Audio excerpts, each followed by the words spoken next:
Alright guys, I got another one for you. A super juicy deck, one I was working on for a long time. One that I'm super proud of because it had a long time coming. Uh, I'm bringing you guys a competitive Warbeast deck. Like an actually good, not a gimmick, competitive Warbeast deck. So yeah, let's get right into it. So of course, first up, we've got Blaze Within, Air 5, Earth 5, Rec 25, Air and Earth, 75 energy, 160 courage, 160 power. 160 speed, 80 power, 55 wisdom. This guy is broken. Broken. Plus 10 in attack, basically. Super broken. In the middle, with the weightless energy vessel, we have I Love. Reduce damage dealt to Warbeast you control by 5. So that's period. That means recklessness damage, that means attack damage, that means Mugic damage. Reduces it all by 5. Super powerful. You're making them do -5 every attack they do against Blaziken. Gives him more durability, makes him harder to kill, puts more pressure on your opponent. Super strong card. And it still controls Wreck. Super broken. In the back, with another weightless energy vessel, we have Habek. Recklessness damage to Warbeast you control is reduced by 10 for each element type that Warbeast has. So, Blaziken has 2 elements, so that's 20. Reduces 20, and then I Love reduces 5. So that controls all the Wreck. Super good. In the middle here, with a Bronze Flight, a Bronze Flight, you heard me correctly. Equipped creature gains 20 speed. If any opposing creature has range, equipped creature gains Defender. So, if they have a Bi-Mower on their side, you have Defender. If they pop Bi-Mower and give range and swift to one of their guys, you have Defender. So just keep that in mind. So it's a guaranteed Defender on the first turn. Gintani, the Forgotten. Yes, the Forgotten, because when he came out, his effect was so bad, people forgot about him. Air 10, Earth 10. When he wins a combat, sacrifice another creature. If you cannot, destroy Gintani. So it was funny because when this card came out, people thought you could sacrifice your opponent's creature, but that's not how it works. A judge was quickly like, "Oh no, that's a misinterpretation. It's meant to be your creature." So just keep that in mind. You cannot sacrifice your opponent's creature. It has to be your creature. So just keep that in mind. And that's why people were so upset with it and were like, "Oh, it's trash" when it came out, because I remember they were like, "Dude, it'll sacrifice your opponent's creature and you kill a creature. It's so good." But no. It's a typo. It was meant to be your creature. So yeah, so keep that in mind. But super strong. Air 10, Earth 10. He's doing plus 10 on attack. 65 health. Stats almost as good as Blaziken's. 130 courage, 125 power, 40 wisdom, 125 speed. Nothing to scoff at here. Alright, so this is the core 4 here, right? So Blaziken, I Love, Habek, Gintani. Gintani doesn't want to fight. He's a lover, right? But if he has to fight, he fights.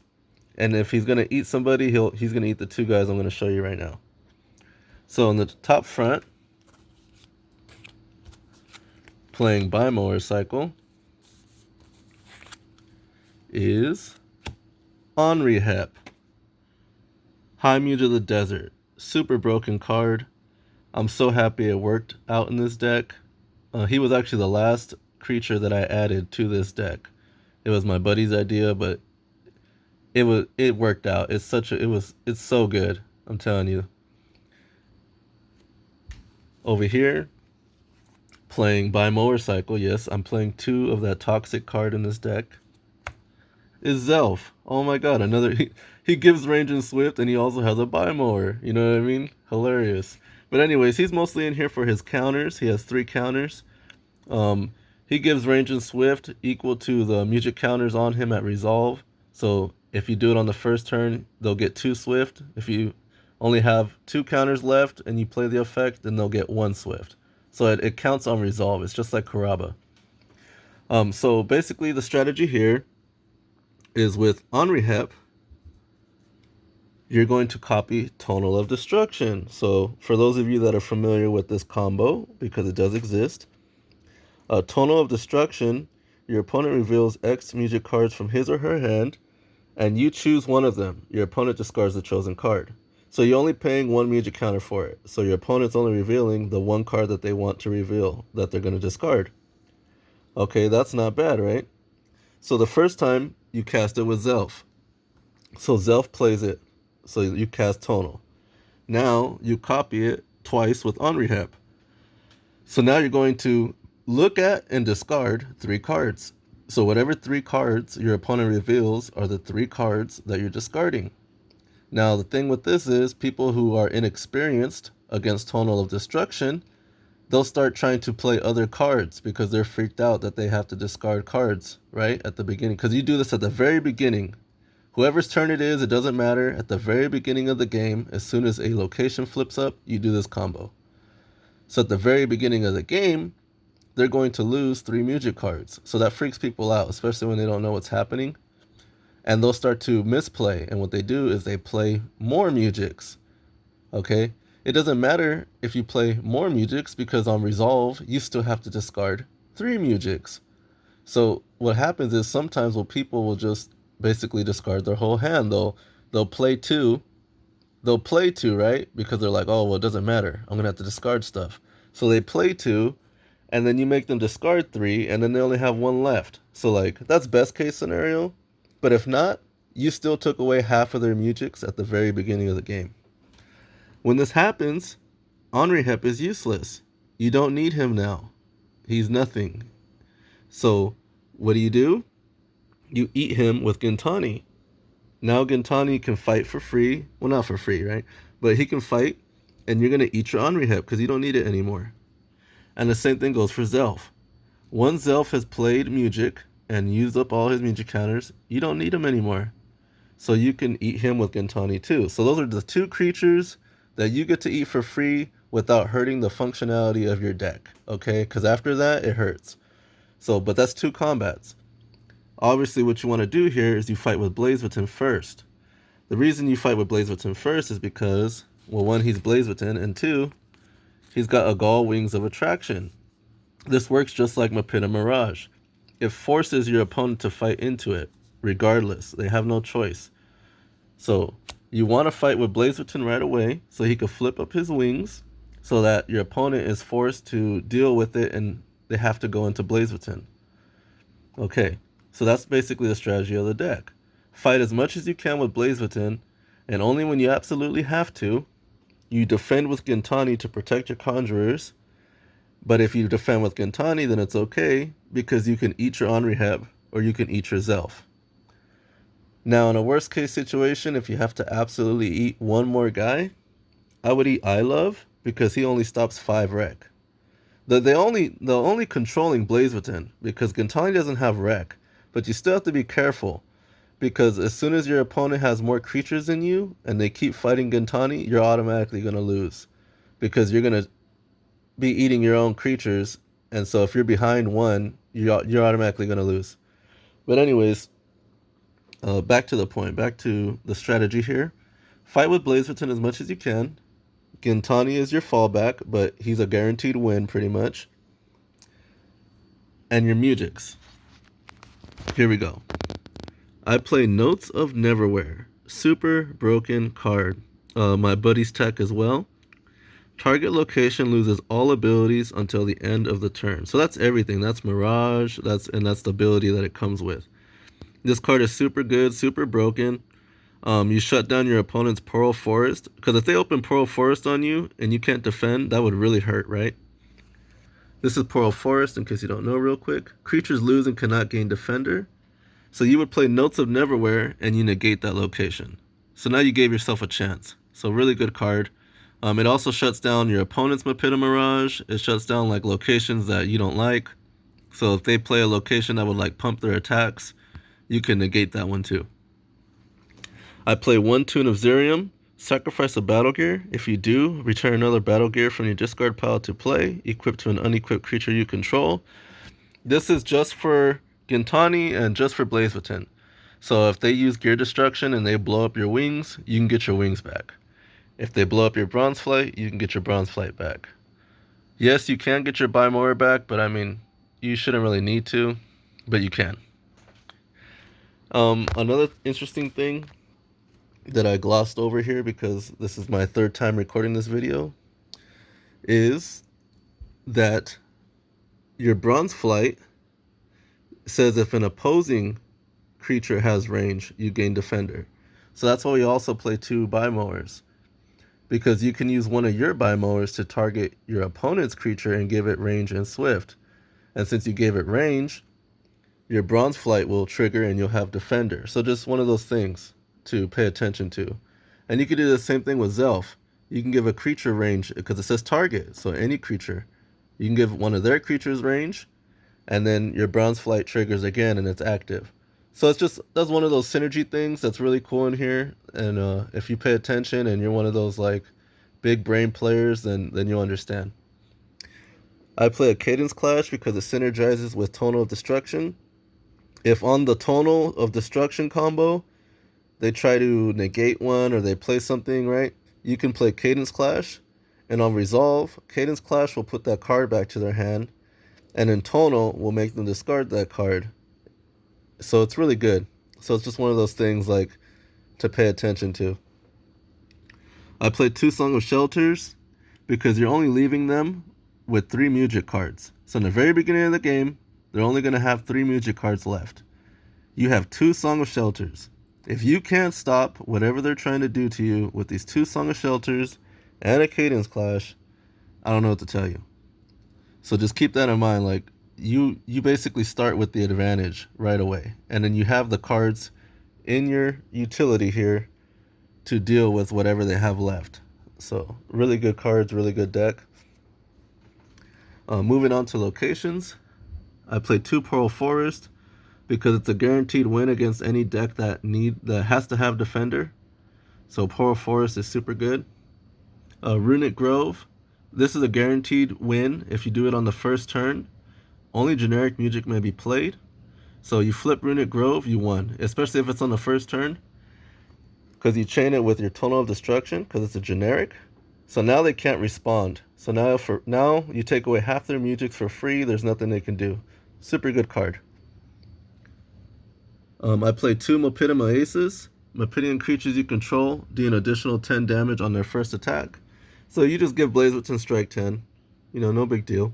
Strike 10 and then all his attacks do plus 10 more. You know, no big deal, you know. I play Mipedian Mirage because it's a staple. All creatures gain Swift 1, and then Mirage, all creatures have to move into that space. It's just more insurance. You put it on your BlazeWitten. He already has wings, right? But you know, just be a dick and put it on your BlazeWitten, and now no matter what, there's 2 cards telling them that they have to attack BlazeWitten. You know, it's hilarious. It's really fun. Royal Academy of Melee Arts. Reduce non-attack damage to 0. Mirage. Creatures cannot be the target of Mugic. So again, this is really good insurance. It protects you from snipe. And even better is it reduces all wreck damage. So you don't take wreck. So if you're on this location, you won't take any recklessness. So like if Hebek is dead and you flip that location, your BlazeWitten's not going to take any wreck because it reduces non-attack damage to 0. So just keep that in mind. Recklessness falls in under non-attack damage. So just keep that in mind. Great. You don't take any damage. Awesome. It's one of those things that actually helped me like in 2 of my games. And so just pay attention to that. It's really good. So what I did again is I recorded this video already and I forgot to show the attack deck. So I'm recording this video again, and this time I'm going to show the attack deck. So, you know, gosh, I did it again. It just like broke my heart because the first video, obviously, like I said a lot more, right, about certain things. But, you know, whatever, it is what it is. Maybe one day I'll put the bloopers up. But moving forward, the attack deck that I'm not going to forget this time. So, considering that we're fighting with BlazeWitten or Gintani, I'm going to be telling you like the damage, right? So here we go. First card, Glacial Ice Balls. So normally it would do 10, with Blaze Retin it does 20. With Gintani it does 30. So I mean, hilarious, right? For a 1 build doing 20. Thunder Shout does 20 damage. With Blaze Retin does 30. With Gintani would do 40. So just, you know, keep that in mind. That freaking is destructive. Funnel Blast does 25 with Blaze Retin, or 15, you know, by itself. Sand Strike, 15 or 25 or 35. Funnel Blast, 15 or 25. I'm just going to tell you what it is with Blaze Retin, right? So we'll just do it like that. Glacial Ice Balls, 20 damage. Air Rise, 10. You have to have zeros, you know. It is what it is. Sand Strike, 25. Sediment Storm Shield. I love this 0 build. So since it's air and earth, it's going to do 10 because it's Blaze Retin. And if it's Gintani, it'll still do 20. If you have earth, you heal 5. And if you have air, you gain 10 speed. So really good. You'll heal 5 and you do 10 with Blaze Retin. Freeze Flash. So you do 30 with Blaze Retin. The water, you don't have water, but I mean, that's just on there. But if you had water, you would also take away 25 speed from your opponent's creature. Another Thunder Shout, 30. Sediment Storm Shield, 10, heal 5. Pebble Storm, 20. Poison Steam for 10. Poison Steam works because you're going to do Tonal of Destruction, so you should have more Mugic cards in your hand than they do. So just remember those little things. Slow Sand for 30. Freeze Flash for 30. Poison Steam for 10. Pebble Storm for 20. Slow Sand for 30. And Air Rise for 10. I chose Air Rise because not a lot of creatures have air unless you're fighting like another Mipedian deck. So that's one of those things that I thought about while making this attack deck. It's 6/2 builds, for those of you that want to know. And yeah, so this is my baby right here. I'm so happy that, you know, Warbeasts are good now. I'm very proud of this deck. It does very well against a lot of the other decks that I've shown you guys, because I mostly show like S tier, A tier decks, and I just want this deck performs really, really well. So keep that in mind. I mean, you even get to play Gintani. Who doesn't want to play Gintani? You know what I mean? Like, now it's playable. So yeah, just here's the deck. Super good. Just make sure you're paying attention to what you're doing. Always start with the tonal combo unless you know for a fact you're playing against Strike. You want to bait it out. I'd probably start with like 1 tonal just to see if they respond. You know, because not all Underworld decks are snipe. But, you know, just keep in mind you might want to save Henri Hep for Song of Shelter in that matchup, so you can copy the Song of Shelter over and over. So yeah, this is the deck. Super strong. Notes of Neverwhere, VIP for sure. Tune of Zerium. I haven't had to do it that much. It's mostly just against Underworld. Tonal, Cadence Clash for insurance, and 2 Song of Shelters. Yeah, guys, this is the one right here. Super happy with this. I hope you guys enjoy. This is my Competitive Warbeast deck. The Forgotten Ones. Peace. Like and subscribe, and I'll upload more content soon. I actually have a deck that I am 100% sure, 99, I'd say no, 100% sure no one's ever done, and no one, well, if you've never done it, you've never seen it. So yeah, so I got that deck coming for you guys soon. I still have to get one more piece for it, or borrow it from my friend, whatever comes first. But yeah, you guys, I promise you, wait till you see what's coming. But yeah, here's my Warbeast deck. Enjoy.